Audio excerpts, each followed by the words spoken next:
ಸ್ನೇಹಿತರೆ, ಎಲ್ಲರಿಗೂ ದೇಗುಲ ದೀಪಕ್ಕೆ ಸ್ವಾಗತ ಸುಸ್ವಾಗತ. ಶಿವ ಶಿವ ಎಂದರೆ ಭಯವಿಲ್ಲ, ಶಿವನಾಮಕ್ಕೆ ಸಾಟಿ ಬೇರಿಲ್ಲ, ಶಿವ ಭಕ್ತರಿಗೆ ನರಕ ಇಲ್ಲ. ಈ ಹಾಡು ನಿಮ್ಗೆಲ್ಲ ನೆನಪೇ ಇದೆ ತಾನೆ? ಹೌದು ಸ್ನೇಹಿತರೆ, ಇವತ್ತು ನಾನು ನಿಮ್ಗೆ ತಿಳಿಸ್ತಿರೋದು ಹಲವಾರು ಹೆಸರುಗಳಿಂದ ಕರೆಯಲ್ಪಡುವ ಶಿವನ ದೇವಾಲಯದ ಬಗ್ಗೆ. ಹಾಗಾದ್ರೆ ನಾವು ಈ ಸಂಚಿಕೆಯಲ್ಲಿ ಗುಜರಾತ್ ನಲ್ಲಿರುವ ವಿಶೇಷ ದೇವಾಲಯದ ಬಗ್ಗೆ ತಿಳ್ಕೊಳ್ಳೋಣ. ಶಿವ ಅಂದ್ರೆ ಲಯಕರ್ತ ಮಾತ್ರ ಅಲ್ಲ, ಕರುಣಾಮಯಿ, ಕೇಳಿದನ್ನ ಕೊಡೋ ದಯಾಮಯಿ. ರಾವಣ ದುಷ್ಟ ಅಂತ ಗೊತ್ತಿದ್ರೂನು ಅವನ್ ತಪಸ್ಸಿಗೆ ಮೆಚ್ಚಿ ತನ್ನ ಪ್ರಾಣವಾಗಿರುವ ಆತ್ಮಲಿಂಗವನ್ನೇ ಕೊಟ್ಟವನು.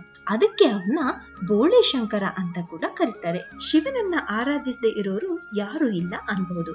ಕೆಲವು ಕಡೆ ಶಿವನ ಲಿಂಗನ್ನ ಪ್ರತಿಷ್ಠಾಪಿಸಿದ್ರೆ ಇನ್ ಕೆಲವು ಕಡೆ ಜ್ಯೋತಿರ್ಲಿಂಗವೇ ಸೃಷ್ಟಿ ಆಯಿತು ಅಂತ ಹೇಳಲಾಗುತ್ತೆ. ಹೀಗೆ ಸೃಷ್ಟಿಯಾದ ಜ್ಯೋತಿರ್ಲಿಂಗದ ದರ್ಶನ ಪಡೆದು ಪೂಜೆ ಸಲ್ಲಿಸಿದ್ರೆ ಶ್ರೇಷ್ಠ ಅನ್ನೋ ನಂಬಿಕೆ ಇದೆ. ಅದೇ ರೀತಿ ಜ್ಯೋತಿರ್ಲಿಂಗ ಸೃಷ್ಟಿಯಾದ ಪುಣ್ಯಕ್ಷೇತ್ರ ಗುಜರಾತಿನಲ್ಲಿರುವ ಅರಬ್ಬಿ ಸಮುದ್ರದಲ್ಲಿದೆ. ಅಲ್ಲೇ ಸಮುದ್ರದ ಮಧ್ಯದಲ್ಲಿ ಸ್ವಲ್ಪ ನಡೆದು ಹೋದ್ರೆ ಸಾಕ್ಷಾತ್ ಶಿವನ ದರ್ಶನ ಪಡೆಯಬಹುದು.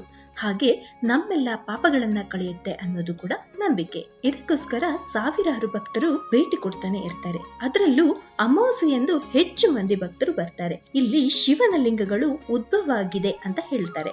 ಜೊತೆಗೆ ಬೇಕಾದಾಗೆಲ್ಲ ದರ್ಶನ ಸಿಗಲ್ಲ, ಅಲ್ಲಿಗೆ ಹೋಗಕ್ಕೂ ಆಗಲ್ಲ. ಅಲೆಗಳ ಉಬ್ಬರ ಇಳಿದು ಶಾಂತವಾದಾಗ ಮಾತ್ರ ಅಲ್ಲಿಗೆ ಹೋಗ್ಬಹುದು. ಹಾಗಾಗಿ ಶಿವಲಿಂಗದ ಬಳಿಗೆ ಹೋಗುವುದೇ ಒಂದು ರೋಮಾಂಚನ ಅನುಭವ ಅಂತ ಹೇಳ್ತಾರೆ. ಹಾಗಾದ್ರೆ ಈ ಕ್ಷೇತ್ರದ ಬಗ್ಗೆ ಇನ್ನಷ್ಟು ಮಾಹಿತಿಯನ್ನ ನೋಡೋಣ. ಸ್ನೇಹಿತರೆ, ಇದು ಗುಜರಾತಿನ ಅರಬ್ಬಿ ಸಮುದ್ರದ ಮಧ್ಯದಲ್ಲಿ 5,000 ವರ್ಷಗಳಷ್ಟು ಹಳೆಯದಾದ ಪುರಾತನ ದೇವಾಲಯ. ಇದು ಗುಜರಾತ್ ರಾಜ್ಯದ ಭಾವನಗರ ಜಿಲ್ಲೆಯಿಂದ 28 ಕಿಲೋಮೀಟರ್ ದೂರದಲ್ಲಿರುವ ಕೊಲಿಯಕ್ನಾದಲ್ಲಿದೆ. ಈ ದೇವಾಲಯಕ್ಕೆ ತಲುಪಕ್ಕೆ ಸುಮಾರು 1.5 ಕಿಲೋಮೀಟರ್ ಸಮುದ್ರದ ಮಧ್ಯಭಾಗದಲ್ಲಿ ನಡಿಬೇಕು. ಈ ದೇವಾಲಯದ ವಿಶೇಷತೆ ಏನಂದ್ರೆ, ಎತ್ತರದ ಅಲೆಗಳು ಬಂದ್ರೆ ದೇವಸ್ಥಾನ ನೀರಿನಲ್ಲಿ ಮುಚ್ಚಿ ಹೋಗಿರುತ್ತೆ, ಬರೀ ಧ್ವಜವಷ್ಟೇ ಕಾಣಿಸುತ್ತೆ. ಇಲ್ಲಿ ದೇವರ ದರ್ಶನ ಪಡೆದ್ರೆ ಪಾಪಗಳೆಲ್ಲ ತೊಳೆದು ಹೋಗುತ್ತೆ ಅನ್ನೋದು ನಂಬಿಕೆ. ಇಲ್ಲಿ ಒಟ್ಟು 5 ಸ್ವಯಂಭೂ ಲಿಂಗವಿದ್ದು ಒಮ್ಮೆ ಭೇಟಿ ಕೊಟ್ಟವರು ಅದೆಷ್ಟು ಮಂತ್ರಮುಗ್ಧರಾಗ್ತಾರಂದ್ರೆ ಅಲ್ಲಿಂದ ಹೊರ ಬರೋಕ್ಕೂ ಇಷ್ಟಪಡದೆ ಇರುವಷ್ಟು. ಇಲ್ಲಿ ದಿನ ಸಮುದ್ರದ ಅಲೆಗಳು ತಣ್ಣಗೆ ಶಿವಲಿಂಗಕ್ಕೆ ತಾಕುವ ಮೂಲಕ ಜಲಾಭಿಷೇಕವನ್ನೇ ಮಾಡಿ ಹೋಗುತ್ತೆ ಅಂತಾರೆ.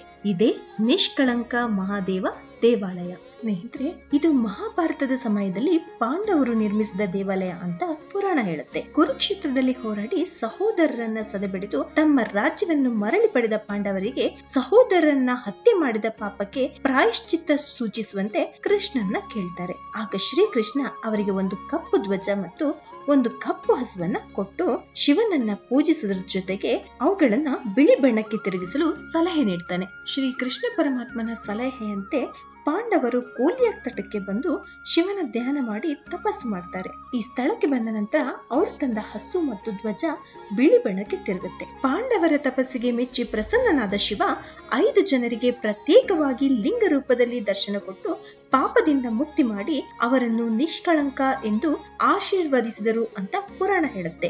ಇಲ್ಲಿ 5 ಶಿವಲಿಂಗದ ಎದುರು ನಂದಿ ವಿಗ್ರಹ ಇದೆ. ಇಲ್ಲೊಂದು ಸಣ್ಣ ಕೊಳವಿದ್ದು ಅದನ್ನ ಪಾಂಡವ ಕೊಳ ಅಂತ ಕರೀತಾರೆ. ಭಕ್ತರು ಇಲ್ಲಿ ಕೈಕಾಲುಗಳನ್ನ ತೊಳೆದು ಶುದ್ಧಗೊಂಡು ಬಳಿಕ ಶಿವಲಿಂಗಕ್ಕೆ ಪೂಜೆಯನ್ನ ಸಲ್ಲಿಸ್ತಾರೆ.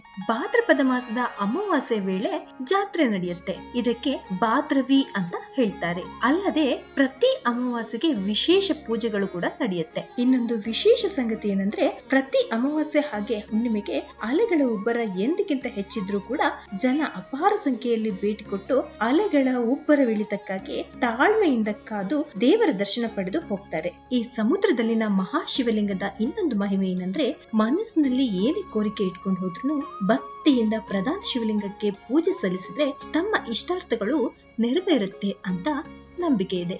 ಇನ್ನು ಈ ದೇವಾಲಯನ ತಲುಪಕ್ಕೆ ವಿಮಾನ, ರೈಲು, ಬಸ್ ಅಥವಾ ಸ್ವಂತ ಕಾರನ್ನ ತಗೊಳ್ಬಹುದು. ಭಾವನಗರದಿಂದ ಕೋಲಿಯಾಕ್ ರಸ್ತೆಗೆ 30 ನಿಮಿಷಗಳು ಬೇಕಾಗುತ್ತೆ.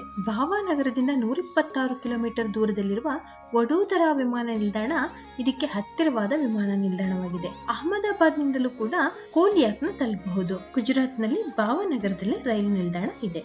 ಸ್ನೇಹಿತರೆ, ಇದಿಷ್ಟು ನಿಷ್ಕಳಂಕ ಮಹಾದೇವ ದೇವಾಲಯದ ಕಿರು ಮಾಹಿತಿ. ಮುಂದಿನ ಸಂಚಿಕೆಯಲ್ಲಿ ಇನ್ನಷ್ಟು ದೇವಾಲಯಗಳ ಬಗ್ಗೆ ಮಾಹಿತಿಯನ್ನ ಹಂಚಿಕೊಳ್ತೀನಿ.